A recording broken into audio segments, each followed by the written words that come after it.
If you are interested in inspiring learners and equipping leaders, you're in the right place. Welcome to Inner Scope Insights.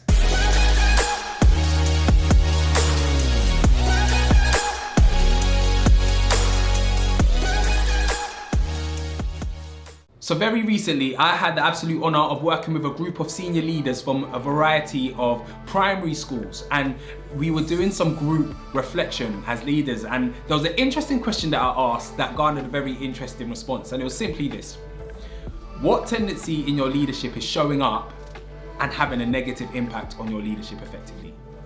As you can imagine, encouraging leaders to discuss that in a group was quite an interesting social experiment. Put it this way, there was tumbleweed, there was a lot of eyeballs looking at the ceiling in reflection. I'm gonna pretend I'm gonna answer the question, but I'm not.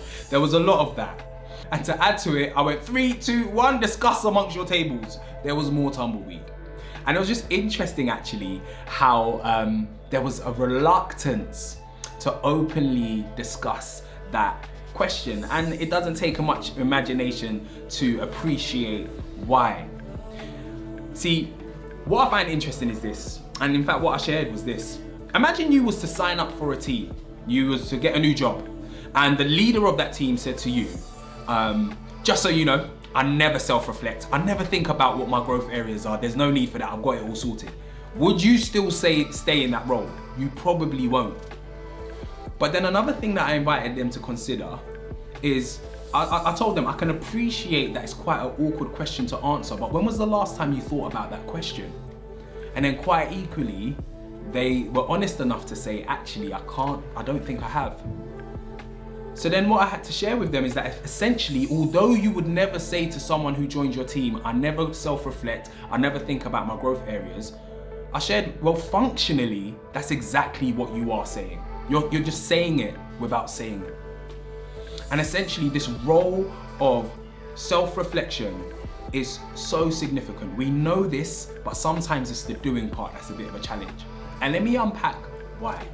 See, there's this interesting tool that we use called the Johari Window. And essentially it's a matrix of different options, you could say, that speak to what we know about ourselves and what other people know about ourselves. So then what we have is what we know about ourselves and what others know about us. So what's known to us and what's known to others. This is called the open window.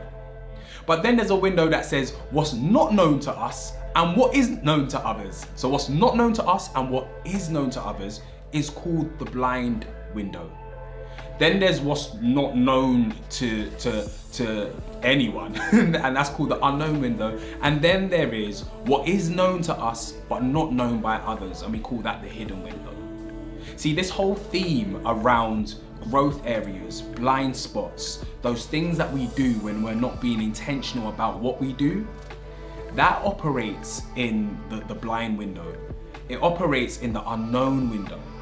And it's only by taking stock, pausing, reflecting, and even a more courageous thing, inviting others to speak into your blind spots by creating listening loops, that things shift from the blind spots into what could be in the open window. See, it's a really scary thing to ask for feedback from your team, but I would say it's even more scary to not ask at all.